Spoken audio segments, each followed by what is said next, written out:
அன்பான மிதுன ராசி நேயர்களே, புதனை ராசி அதிபதியாக கொண்டவங்க, தன்னம்பிக்கை நிறைஞ்சவங்க.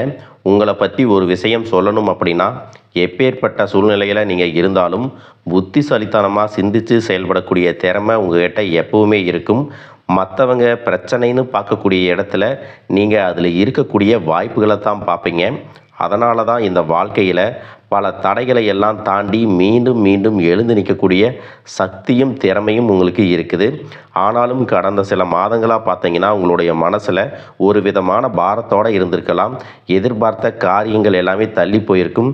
பணம் தொடர்பான கவலை, வேலை அல்லது தொழிலில் இருக்கக்கூடிய பிரச்சனை, குடும்பத்தில் இருந்த மனக்கசப்பு, உடல் ஆரோக்கியம் பற்றின கவலை, இந்த மாதிரி ஒவ்வொருத்தருக்கும் ஒவ்வொரு விதமான அனுபவம் இருந்திருக்கும். அதிலும் குறிப்பாக பார்த்தீங்கன்னா 25ஆம் தேதிக்கு பிறகு இந்த சூழ்நிலைகள் எல்லாமே உங்கள் வாழ்க்கையில் மெதுவாக மாறப்போகுது. நீண்ட நாட்களாக நீங்கள் காத்திருந்த தகவல் உங்களுக்கு கிடைக்க போகுது. ஒரு புதிய மனிதருடைய அறிமுகம் எதிர்காலத்தில் உங்களுக்கு உதவியாக இருக்க போகுது. மேலும் பொருளாதாரத்திலும் சரி, கடன் பிரச்சனையாக இருந்தாலும் சரி, உங்கள் மனசுக்குள்ள ஒரு விதமான நெருடலை கொடுத்திருக்கும். மனசில் இருந்த பாரம் குறைஞ்சு இனிமே நம்ம வாழ்க்கை முன்னேற போகுது அப்படிங்கிற நம்பிக்கை உங்களுக்கு உருவாக போகுது. அதனால் இனி வரக்கூடிய நாட்களில் நீங்கள் முக்கியமான முடிவுகளை எடுக்கும் பொழுது எந்த இடத்துலையும் அவசரப்படாமல், உணர்ச்சிகளுக்கு இடம் கொடுக்காம 100% முழு ஈடுபாட்டோட ஒரு வேலையை செய்ய ஆரம்பிச்சிங்கன்னா உங்களுடைய வாழ்க்கை மாறப்போகுது. மேலும் உங்களுடைய கேள்விகளுக்கான அத்தனை பதில்களையும் தெரிஞ்சுக்க இந்த வீடியோவை முழுசாக பாருங்கள். மிதுன ராசி, மிருகசீரிஷம் நட்சத்திரம் 3-4 பாதம், திருவாதிரை நட்சத்திரம், புனர்பூசம் நட்சத்திரம் 1-2-3 பாதங்கள் இருக்கிறவங்களுக்கு கிரக நிலைகள் எப்படி இருக்குது அப்படின்னு பார்த்தீங்கன்னா, ராசி ஸ்தானத்தில் செவ்வாயும், குடும்பஸ்தானத்தில் குருவும், சகோதர ஸ்தானத்தில் சூரியன், புதன், கேதுவும், சுகஸ்தானத்தில் சுக்கிரனும், பாக்கியஸ்தானத்தில் ராகுவும், தொழில் ஸ்தானத்தில் சனியும் இருக்கிறாங்க. மேலும் நீங்கள் எந்த இடத்துல கவனமாக இருக்கணும் அப்படின்னு பார்த்தீங்கன்னா, ஆரோக்கியம் தொடர்பான விஷயங்களில் உங்களுக்கு கவனம் ரொம்பவே அவசியம். வெளியூர் விஷயமாக வெளியில் போகும் பொழுது உங்களுடைய பயணங்கள் பாதுகாப்பாக இருக்கணும். உங்களுக்கு அறிமுகம் இல்லாத நீர்நிலைகளில் குளிக்கிறத தவிர்த்துக்கணும். உங்களுடைய ராசிக்கு 2ஆம் இடத்தில் இருந்த சூரியன் விலகிட்டார். அதனால் குரு பகவான் தனித்த நிலையில் உச்சமடைஞ்சிருக்காரு. இதன் காரணமாக பார்த்தீங்கன்னா பொருளாதாரத்தில் உங்களுக்கு மிகப்பெரிய முன்னேற்றங்கள் கிடைக்க போகுது. 3ஆம் இடத்தில் இருக்கக்கூடிய சூரியன் உங்களுக்கு தலைமை பண்பை அதிகரித்து கொடுப்பாங்க. 10ஆம் இடத்தில் இருக்கக்கூடிய சனி பகவான் வாழ்க்கையில் இதுவரைக்கும் கொடுத்துட்டு வந்த தடைகளை எல்லாம் நீக்கி தொழிலில் மிகப்பெரிய முன்னேற்றத்தை கொடுக்க போகிறாங்க. மேலும் கடந்த காலங்களில் நீங்கள் செஞ்சு வந்த வேலைகள், செய்து வந்த முயற்சிகளுக்கெல்லாம் இன்னும் 2 வாரங்களுக்குள்ள உங்களுக்கு நல்ல பலன்கள் கிடைக்க போகுது. எதிர்பாராத அதிர்ஷ்டம் உங்களுக்கு கிடைக்க போகுது. பொன், பொருள், ஆடை, ஆபரண வசதி, புதிதாக வீடு வாங்கக்கூடிய வசதிகள் எல்லாமே உங்களுக்கு கிடைக்க போகுது. இது வரைக்கும் இருந்த ஆரோக்கிய தொந்தரவுகள் எல்லாமே உங்களை விட்டு விலக போகுது. குடும்பத்துக்குள்ளே இருக்கக்கூடிய உறவுகளால் மன மகிழ்ச்சியும் சந்தோஷமும் ஏற்பட போகுது. சகோதரர்கள் மற்றும் சொந்த பந்தங்களால் வந்த பிரச்சனைகள் எல்லாமே உங்களுக்கு சுமூகமான தீர்வுகளால் மீண்டும் ஒன்றாக சேர்வதற்கான வாய்ப்புகள் ஏற்பட போகுது. புனர்பூசம் நட்சத்திரக்காரங்களுக்கு புதிய நபர்களால் ஏற்பட்டு வந்த தொந்தரவுகள் விலகும். கடன் வழக்கு விவகாரங்களை எல்லாம் கேது பகவான் முறியடிக்க போகிறாரு. புதிதாக ஆரம்பிக்க நினைக்கிற தொழில், வியாபாரம் பெரிய லாப முயற்சிகளை கொடுக்க போகுது. சனி பகவான் உங்களுடைய வாழ்க்கையில் அற்புதங்களை நடத்தி கேட்ட போகிறாரு. இந்த மாதத்தின் வெள்ளிக்கிழமை மற்றும் புதன்கிழமைகளில் எதிர்பாராத அதிர்ஷ்ட நன்மைகள் எல்லாமே உங்களுக்கு கிடைக்க போகுது. கணவன் மனைவிக்குள்ள நெருக்கம் உண்டாகும். பெண் நண்பர்களின் சந்திப்பு உங்களுக்கு மகிழ்ச்சியை ஏற்படுத்தும். நிலுவையில் இருந்து வந்த பழைய கடன்கள் எல்லாமே வசூலாகும். சுபகாரியம் தொடர்பான பேச்சுக்கள் எல்லாமே கைகூட போகுது. தொழில் மற்றும் வியாபாரத்தில் பார்த்தீங்கன்னா சில சூட்சுமங்களை எல்லாமே தெரிஞ்சுக்கிட்டு கணிசமான லாபத்தை அடைய போகிறீங்க. மேலும் உங்களுக்கு சிறப்பான பலன்கள் கிடைக்கணும் அப்படின்னா செவ்வாய்க்கிழமைகளில் கால பைரவருக்கு நெய் தீபம் ஏற்றி வழிபட்டீங்க அப்படின்னா உங்களுடைய பொருளாதார நிலை உங்களுக்கு உயரப்போகுது. இன்னும் சிலருக்கு பார்த்தீங்கன்னா உங்கள் வாழ்க்கையில் வரக்கூடிய உறவு யார் அப்படிங்கிற சந்தேகம் இருக்கும். சிலருக்கு காதலா, சிலருக்கு திருமணமா அப்படின்னு நினைப்பீங்க. ஆனால் வாழ்க்கையில் உறவு அப்படின்னா அதுக்கு ஒரே ஒரு அர்த்தம் மட்டும் இல்லை. சிலருக்கு பல வருடங்களாக பேசாமல் இருந்த ஒரு சொந்தம் மீண்டும் தொடர்பு கொள்வாங்க. சிலருக்கு பார்த்தீங்கன்னா ஒரு நல்ல நண்பர் சரியான நேரத்தில் தைரியம் கொடுத்து உதவியில் செய்வாங்க. சிலருக்கு வேலை மற்றும் தொழிலில் ஒரு முக்கியமான நபர் அறிமுகமாகி அவருடைய தொழிலுக்கு மிகப்பெரிய முன்னேற்றத்தை கொடுக்கக்கூடிய நபராக மாற போகிறாரு. திருமண வயதில் இருக்கிறவங்களுக்கு பார்த்தீங்கன்னா புதிய வரன் அல்லது வாழ்க்கை துணையை பற்றிய அறிகுறியாக கூட இருக்கலாம். ஏற்கனவே திருமணமானவங்களுக்கு கணவன் மனைவிக்கிடையே இருந்த மனக்கசப்புகள் குறைஞ்சு மீண்டும் நெருக்கம் உருவாகக்கூடிய காலமாகவும் இருக்கும். குடும்பத்தில் பிரிஞ்சிருந்த ஒருவர் மீண்டும் இணைவதும் கூட இருக்கலாம். இதில் முக்கியமாக நீங்கள் எந்த விஷயத்தை புரிஞ்சுக்கணும் அப்படின்னு பார்த்தீங்கன்னா, எல்லா உறவுகளும் நம்மக்கிட்ட நிரந்தரமாக இருக்க போகிறதில்ல. சிலர் நம்ம வாழ்க்கையில் ஒரு பாடத்தை கற்றுக் கொடுக்க வருவாங்க. சிலர் நம்ம கூட பேருந்தில் பயணம் செய்யக்கூடிய ஒரு பயணியை போல வருவாங்க. இன்னும் சிலர் பார்த்தீங்கன்னா நமக்குள்ளே இருக்கக்கூடிய திறமைகளை வெளிக்கொண்டு வரக்கூடிய ஆசானாகவும் இருப்பாங்க. அதனால் புதிய நபர்கள் உங்கள் வாழ்க்கையில் வரும் பொழுது எந்தவித எதிர்பார்ப்புகளையும் அவங்க மேலே சுமத்தாமல் எப்பயும் போல் உங்களுடைய இயல்பான குணத்தில் நீங்கள் இருங்க. இந்த காலகட்டத்தில் பார்த்தீங்கன்னா உங்களுடைய அணுகுமுறை ரொம்பவே முக்கியம். யாராவது என்னை தேடி வரட்டும் அப்படின்னு காத்திருக்கிறத விட நீங்களும் நல்ல ஒரு உறவுகளாக இருக்க தயாராக இருக்கணும். ஒரு சின்ன ஃபோன் கால் அல்லது ஒரு சந்திப்பு, ஒரு சின்ன பேச்சுவார்த்தை கூட உங்களுடைய வாழ்க்கையின் அடுத்த அத்தியாயத்தை ஆரம்பிக்க காரணமாக இருக்கலாம். அதனால் பலன்களில் சொல்லக்கூடிய உறவு அப்படிங்கிறது ஒரே மாதிரியான பலன் இல்லை.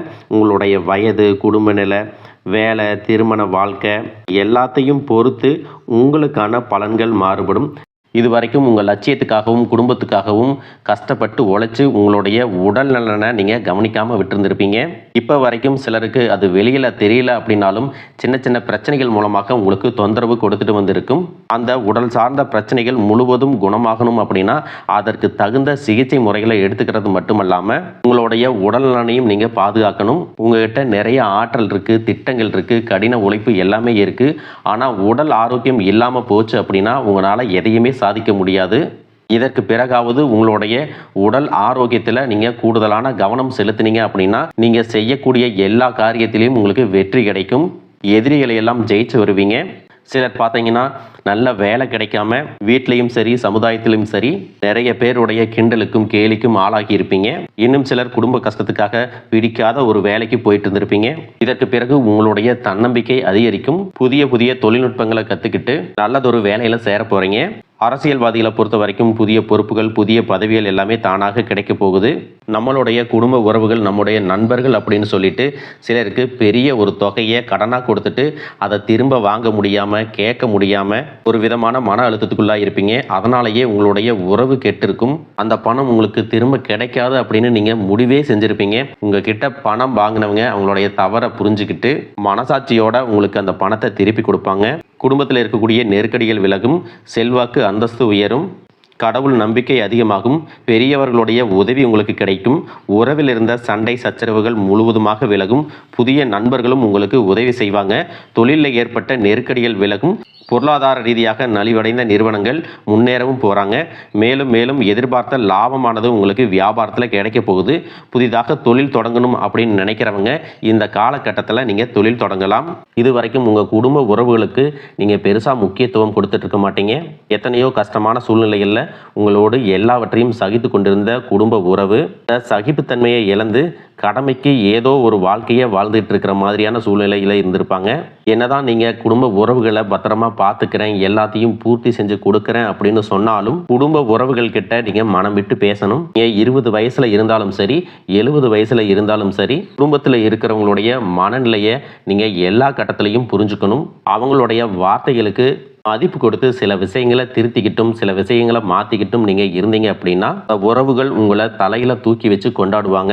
உங்களை பொறுத்த வரைக்கும் குடும்பத்தில் நிம்மதி முழுசாக கிடைக்கணும் அப்படின்னா சில இடங்களில் விட்டு கொடுத்து போகிறது தான் நல்லது அப்படிங்கிறத ஞாபகம் வச்சுக்கோங்க. இதையெல்லாம் சரியாக செய்யாத காரணத்தினால தான் நிறைய பேருடைய குடும்பத்தில் கணவன் மனைவியாக இருப்பாங்க, வெளியே போவாங்க வருவாங்க, ஆனால் உண்மையான அந்யோன்யம் இருக்காது, சரியாக பேசிக்க கூட மாட்டாங்க. சமுதாயத்துக்காக போலியான ஒரு வாழ்க்கையை வாழ்ந்துட்டு இருக்கிற மாதிரி இருக்கும். இதற்கு பிறகு உங்கள் வாழ்க்கையிலும் இதுவெல்லாம் நடக்கக்கூடாது அப்படின்னா மனம் விட்டு பேசி உங்க கூட அதிகமான நேரத்தை செலவிடணும். உங்கள் மேலே அவங்களுக்கு நம்பிக்கை வர்ற மாதிரி நடந்துக்கணும். பணம், வசதி, வாய்ப்புகள் எல்லாருக்கும் தேவை அப்படின்னாலும் அதை வச்சு நிம்மதியான அழகான ஒரு வாழ்க்கையை வாழ முடியாது. கோடீஸ்வரனாக இருக்கவங்க கூட கஷ்டப்படுறதையும் ஏழைகளாக இருக்கிறவங்க கூட சந்தோஷமாக இருக்கிறதையும் நம்மளால் பார்க்க முடியுது. சின்ன சின்ன விஷயங்களை கூட சரியாக பேசி முடிக்காத காரணத்தினால தான் பெரிய பெரிய பிரிதல்கள் எல்லாமே வருது. இன்னும் சிலருக்கு பார்த்தீங்கன்னா விவாகரத்து வரைக்கும் கூட போயிடுது. இந்த மாதிரியான விஷயங்கள் எல்லாமே உங்கள் வாழ்க்கையில் நடக்கிறதுக்கு நீங்கள் மட்டுமே முழுமையான காரணம் இல்லை. உங்களை மட்டுமே குற்றம் சொல்லிட முடியாது. சில கிரகங்களுடைய பார்வை, தசா புத்தியினோட பலன்கள் காரணமாகவும் இதுவெல்லாம் நடக்கும். சில ஜோதிட சூட்சமங்களை எல்லாம் நீங்கள் புரிஞ்சுக்கிட்டு சரியான விஷயங்களை மட்டும் செஞ்சீங்க அப்படின்னா உங்களுடைய வாழ்க்கையிலும் நல்லது நடக்கும். நீங்கள் விவாகரத்தை வாங்கியிருந்தா கூட 2 பேருடைய உள்ளத்திலும் தூய்மையான புரிதல் வர வரைக்கும் உண்மையாக நடந்துக்குங்க. உங்கள் வாழ்க்கையில் நடந்த சம்பவங்கள் எந்த மாதிரி சுச்சுவேஷனில் நடந்துச்சு அப்படின்னு மற்றவங்க சூழ்நிலையில் இருந்து உணர்வுபூர்வமாக நினச்சி பாருங்கள். நிச்சயமாக உங்கள் மனசுக்குள்ளே மிகப்பெரிய மாற்றம் வரும். இந்த மாற்றத்தின் காரணமாக குடும்ப உறவுகள் மீண்டும் சேருவாங்க. இதுவெல்லாம் உடனே நடக்கலை அப்படின்னாலும் சில மாதங்களில் ஒன்றாக சேர்வதற்கான வாய்ப்புகள் இருக்குது. இந்த வாய்ப்புகள் சரியாக அமையும் போது நீங்கள் அதை பயன்படுத்திக்கிட்டீங்கன்னா உங்களுடைய வாழ்க்கை உங்களுக்கு பிடிச்ச மாதிரியே மாறும். உங்களுடைய முன்னேற்றத்தை தடுக்கிறதுக்கும் உங்களை அவமானப்படுத்துறதுக்கும் இங்கே நிறைய பேர் கூடவே இருந்துட்டு முயற்சி பண்ணிட்டு தான் இருக்காங்க. ஆனாலும் அவங்களுடைய சதிகளையும் சூழ்ச்சிகளையெல்லாம் தாண்டி இப்போ வரைக்கும் ஓரளவுக்கு நீங்கள் நல்லா இருக்கீங்க அப்படின்னா உங்ககிட்ட இருக்கக்கூடிய நல்ல எண்ணங்களும் கடவுள் பக்தியும் இது வரைக்கும் நீங்கள் செஞ்ச தர்ம காரியங்களும் தான் உங்களை காப்பாற்றிட்டு இருக்கு. இதுக்கு முன்னாடி நல்ல நண்பர்களாக இருந்திருப்பாங்க, நல்ல உறவுகளாக இருந்திருப்பாங்க. அவங்களே தன்னோட சுயநலத்துக்காக துரோகங்களை எல்லாம் செஞ்சு உங்களுடைய வாழ்க்கையை கெடுக்கணும் அப்படின்னு நினைக்கும் போது இந்த உலகத்தில் யார் நல்லவங்க யார் கெட்டவங்க யாரை நம்புறது அப்படிங்கிறது தெரியாமல் தான் நீங்கள் புலம்பிட்டு இருக்கீங்க. ஒரு வகையில் இந்த மாதிரி விஷயங்கள் உங்களுக்கு கஷ்டத்தை கொடுத்தாலும் இப்போவாவது இவங்க நம்ம மேலே எவ்வளவு பொறாமையோடவும் வன்மத்தோடவும் இருக்கிறாங்க அப்படிங்கிறத ஓரளவுக்கு நீங்கள் புரிஞ்சிருப்பீங்க. இது எல்லாமே தெரிஞ்சும் கூட நீங்கள் என்னமோ பண்ணுங்க, எத்தனையோ நல்லது செஞ்ச எனக்கு மனசாட்சிக்கு விரோதமாக தப்பு செய்கிறீங்க அப்படின்னா அந்த கடவுள் உங்களுக்கு நிச்சயமாக மிகப்பெரிய தண்டனையை கொடுப்பார் அப்படின்னு தான் கடவுள்கிட்ட உங்களுடைய வேண்டுதலையெல்லாம் வச்சுட்டு கடந்து போயிட்டு இருக்கீங்க. இப்போ இருக்கக்கூடிய சூழ்நிலையில் தான் உண்டு தாம் வேலை உண்டு அப்படின்னு தான் இருக்கிறீங்க. இருந்தாலும் உங்களுடைய கஷ்டத்தையும் கண்ணீரையும் மற்றவங்களுக்கு தெரியாத மாதிரி தான் பார்த்துட்டு இருக்கிறீங்க. உங்களுடைய வாழ்க்கை உங்களை எப்படி புரட்டி போட்டாலும் முடக்கி வச்சாலும் நீங்கள் எப்பவும் போல் சாதாரணமாக இருக்கிறதுனால உங்களை சுற்றி இருக்கிறவங்க எல்லாருமே இவங்களுக்கு என்னப்பா ஜாலியான வாழ்க்கை வாழ்கிறாங்க, இவங்ககிட்ட என்ன குறை அப்படின்னு சொல்லுவாங்க. ஆனால் மனசில் நிம்மதி இல்லாமல் சரியாக சாப்பிட முடியாமல் அவ்வளவு ஏங்க நிம்மதியாக தூங்க முடியாமல் கூட நீங்கள் எவ்வளவு கஷ்டப்படுறீங்க அப்படிங்கிறது உங்களுக்கும் அந்த கடவுளுக்கும் மட்டும்தாங்க தெரியும். இந்த மாதிரி உங்கள் வாழ்க்கையில் திடீர்னு ஒரு பிரச்சனை, உடம்பு சரியில்லை, ஹாஸ்பிட்டலில் பெருசாக செலவு வந்துருச்சு, குடும்பத்தில் அவசர தேவைக்கு பணம் பத்தலை, பிஸ்னஸில் லாஸ் ஆயிடுச்சு அப்படின்னு உங்கள் வாழ்க்கை முடங்கிருச்சுன்னா கூட நின்று உங்களுக்கு உதவி செய்கிறதுக்கோ ஆறுதலாக 4 வார்த்தை பேசுகிறதுக்கோ அவ்வளவு ஏங்க திரும்பி பார்க்கக்கூட உண்மையான ஆள் கிடையாது. ஆனால் நீங்களாவே ஏதோ தட்டு மாதிரி எந்திரிச்சு நிற்கிறப்போ உங்களை குறை சொல்கிறதுக்குன்னே நிறைய பேர் தேடி வருவாங்க. உங்கள் சொந்தக்காரங்க தெரிஞ்சவங்க அப்படின்னு எல்லாரும் தேவைக்கு மட்டும்தான் உங்களை பயன்படுத்திக்கிறாங்க. இதையெல்லாம் தெரிஞ்சதுக்கு அப்புறமும் மறுபடியும் அவங்களுக்கெல்லாம் உதவி செஞ்சு ஏமாறக்கூடியவங்களாக தான் நீங்கள் இருக்கீங்க. இந்த வாழ்க்கையில் எப்படியாவது முன்னேறிடணும் அப்படிங்கிறதுக்காக தினம் கஷ்டப்பட்டு உழைக்கிறீங்க. இது நாள் வரைக்கும் என்னுடைய மனசாட்சிக்கு தெரிஞ்சு நான் யாருக்கும் எந்த கெடுதலையும் கஷ்டத்தையோ துன்பத்தையோ கொடுத்ததில்லை. எனக்கு மட்டும் ஏன் இந்த வாழ்க்கையில் இப்படி நடக்குது அப்படின்னு ஆதங்கப்படுறது உண்மைதாங்க. என்ன இருந்தாலும் உங்களுக்கு இவ்வளவு கஷ்டங்கள் ஆகாது. இந்த மாதிரி பிரச்சனைகள் உங்கள் வாழ்க்கையில் வரும், கொஞ்ச நாளுக்கு அப்புறம் அது போயிடும். நிறைய நேரங்களில் பார்த்தீங்கன்னா உங்களால் எந்த பிரச்சனைகளும் வராது. ஆனால் உங்களை சுற்றி இருக்கிறவங்க மூலம் தான் உங்களுக்கு நிறைய பிரச்சனைகள் வருது அப்படிங்கிறத இப்போவாவது கொஞ்சம் புரிஞ்சிருப்பீங்க.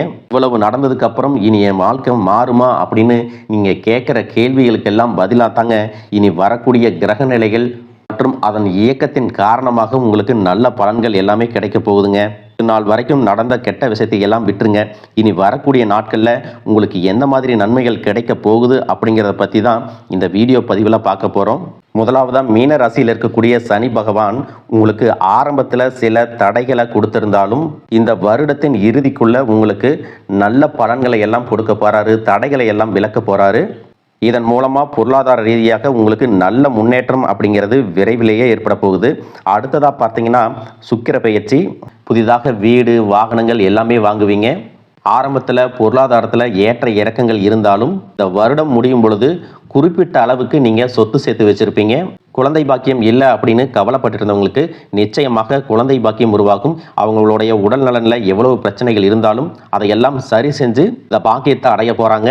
அவங்க குடும்பத்திலையும் மனதிலும் மிகப்பெரிய மகிழ்ச்சி நிரந்தரமாக இருக்க போகுது. படிக்கக்கூடிய மாணவர்களுக்கும் கல்வி ரொம்பவே சிறப்பாக இருக்க போகுது. அடுத்ததான் நவம்பர் மாதத்தில் ஏற்படக்கூடிய ராகு கேது பெயர்ச்சியில் குடும்பம் மற்றும் தொழிலில் திடீர் மாற்றங்களும் திருப்பங்களும் ஏற்பட போகுது.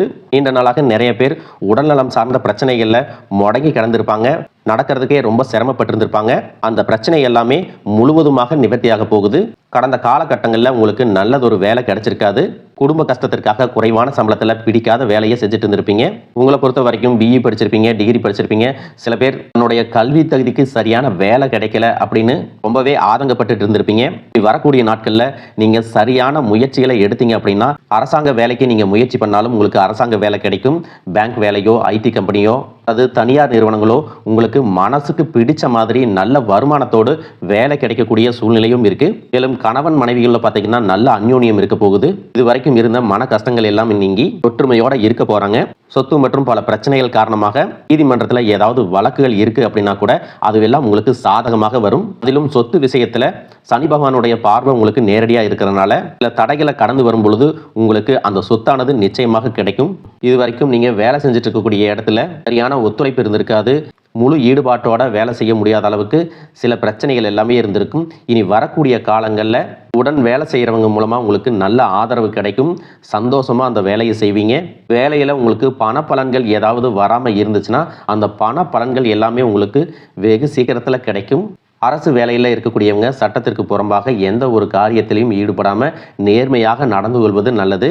பொது வாழ்க்கையில் இருக்கிறவங்களுக்கு நீங்கள் எதிர்பார்த்ததை விட மிகப்பெரிய நிலையை அடைய போகிறீங்க. தொழிலில் தடைகள் ஏதாவது இருந்துச்சுன்னா அந்த தடைகள் எல்லாம் விலகிறது மட்டும் இல்லாமல் புதிய கிளைகளையும் தொடங்குவீங்க. உங்களுடைய உற்பத்தி அதிகரிக்கும். தொழிலை விரிவு செய்வீங்க. வரக்கூடிய நாட்களில் உங்களுக்கு விற்பனையும் அதிகமாகும். ஏற்றுமதி இறக்குமதியில் எல்லாம் உங்களுக்கு நல்ல லாபம் கிடைக்கும். நீங்கள் செய்யக்கூடியது சின்ன தொழிலோ பெரிய தொழிலோ அதுவெல்லாம் உங்களுக்கு நல்ல வளர்ச்சியை கொடுக்கும் அப்படிங்கிறத நீங்கள் ஞாபகம் வச்சுக்கோங்க. இனி வரக்கூடிய காலங்கள் எல்லாமே உங்களுடைய கனவுகளை நிஜமாக்கக்கூடிய நாட்களாக இருக்க போகுது. குடும்பத்தில் முன்னேற்றமும் பொருளாதாரமும் கிடைக்கும் பொழுது உங்களுடைய சுய ஒழுக்கத்தில் நீங்கள் ரொம்பவே கவனமாக இருக்கணும். பேசக்கூடிய வார்த்தைகள், பழகக்கூடிய நபர்கள் எல்லார்கிட்டையும் எந்த ஒரு இடத்துலையும் தான் அப்படிங்கிற கர்வத்தை மட்டும் நீங்கள் வச்சுக்க கூடாது. மற்றவர்களை குறையாக பேசுகிறதோ, மட்டம் தட்டி பேசுகிறதோ, அதை காயப்படுத்துகிற மாதிரி பொது இடங்களில் பேசிடக்கூடாது. நீங்களும் சரி, உங்களை சுற்றி இருக்கிறவங்களும் சரி, எப்பவுமே பாசிட்டிவான எண்ணங்களில் இருக்கணும். அப்படின்னா எதிர்காலத்திற்கான நல்ல திட்டமிடுதல் எப்பவுமே அவசியம். அதனால் நீங்கள் எந்த ஒரு விஷயத்தை செய்யும் போதும் எதிர்காலத்தில் இது எனக்கு எந்த மாதிரியான பலன்களை கொடுக்கும் அப்படிங்கிறத மனசில் வச்சுக்கிறதும் அவசியம். இதை நீங்கள் சரியாக செஞ்சுட்டு வந்தீங்கன்னா பெரியவர்களுடைய உதவி கிடைக்கும். உறவுகளில் இருந்த சண்டை சச்சரவுகள் முழுவதுமாகவே விலகும். புதிய நண்பர்களும் உங்களுக்கு உதவி செய்வாங்க. தொழிலில் ஏற்பட்ட நெருக்கடிகள் விலகும். பொருளாதார ரீதியாக நலிவடைந்த நிறுவனங்கள் மீண்டும் முன்னேற போகுது. மேலும் உங்களுக்கு வியாபாரத்தில் எதிர்பார்த்த லாபம் கிடைக்கும். உங்களுடைய புதிய சிந்தனைகள் மற்றும் நேர்மறையான எண்ணங்கள் உங்களுடைய வளர்ச்சிக்கு காரணமாக இருக்க போகுது. கடந்த காலகட்டங்களில் திருமணம் பார்த்தீங்க அப்படின்னா நிறைய பிரச்சனைகளும் சிக்கலுமாக இருந்திருக்கும். அதிலும் ஜாதகம் சரியில்லை, சொந்த வீடு இல்லை, வசதி இல்லை, பெற்றோர்கள் சரியில்லை, அரசு வேலையாக இருக்கணும், இந்த மாதிரி எத்தனையோ காரணங்களை எல்லாம் சொல்லி உங்களுக்கான திருமணம் தடைகள் ஏற்பட்டிருக்கும். இன்னும் சிலருக்கு பார்த்தீங்கன்னா தெரிஞ்சவங்களாலையும் நண்பர்களாலையுமே திருமணங்கள் எல்லாமே நின்று போயிருக்கும். இந்த மாதிரி இடத்துல உங்களால் எந்தெந்த விஷயத்தை எல்லாம் சரி செய்ய முடியுமோ அதையெல்லாம் சரி செஞ்சுட்டு முயற்சிகளை ஈடுபட்டீங்கன்னா உங்களுடைய மனதுக்கு பிடித்த மாதிரியான நல்ல வரணமையும் குடும்ப வாழ்க்கை சிறப்பாக இருக்கும். உங்களுடைய வாழ்க்கை துணை அழகாக இருப்பாங்க. கை நிறைய சம்பாதிக்கக்கூடியவங்களாகவும் இருப்பாங்க. அதே நேரத்தில் வாழ்க்கை துணையை இழந்துட்டு இரண்டாவது திருமணம் பற்றி யோசிக்கக்கூடிய ஆண்கள் மற்றும் பெண்களுக்கு தன்னுடைய வாழ்க்கையில் வரக்கூடிய துணை, அவங்களுடைய பழக்க வழக்கம், 2 பேருக்கும் கருத்தொற்றுமை இருக்கா, மன பொருத்தம் இருக்கா மற்றும் தேவைப்பட்டா உங்களுடைய ஜாதகத்தை கூட ஒரு முறை நீங்கள் சரி பார்த்துக்கிட்டு இரண்டாவது திருமணத்துக்கு முயற்சி செஞ்சீங்கன்னா நல்ல வாழ்க்கை துணை அமையும். மற்றவங்க பொறாமப்படக்கூடிய அளவுக்கு நல்லதொரு வாழ்க்கையை வாழ்ந்து காட்டுவீங்க. எந்த ஒரு எதிர்பார்ப்புகளும் இல்லாமல் எப்பவும் போல உங்கள் கடமையை செஞ்சுட்டு உங்கள் வாழ்க்கையை நீங்கள் வாழ்ந்துட்டு வாங்க. உங்களோட குலதெய்வமும் கிரக நிலைகளும் உங்களுக்கு துணையாக இருக்கு. இப்போ நீங்கள் எடுத்து வைக்கக்கூடிய ஒவ்வொரு அடியும் எதிர்காலத்தில் உங்களை வாழ்க்கையின் உச்சத்தில் கொண்டு போய் வைக்கும் அப்படிங்கிறத மட்டும் நீங்கள் எப்பவுமே நினைவு வச்சுக்கணும். உங்களை சுற்றி நல்ல விஷயங்கள், கெட்ட விஷயங்கள், இந்த மாதிரி எல்லாமே சுற்றி நடந்து வந்தாலும் நல்ல விஷயங்களை மட்டும் எடுத்துட்டு நீங்கள் முன்னேற்ற பாதையில் போயிட்டே இருங்க. உங்களுடைய நல்ல எண்ணங்களுக்கு உங்களுக்கு நல்லதே நடக்கும். வாழ்க வளமுடன், வாழ்க பல்லாண்டு.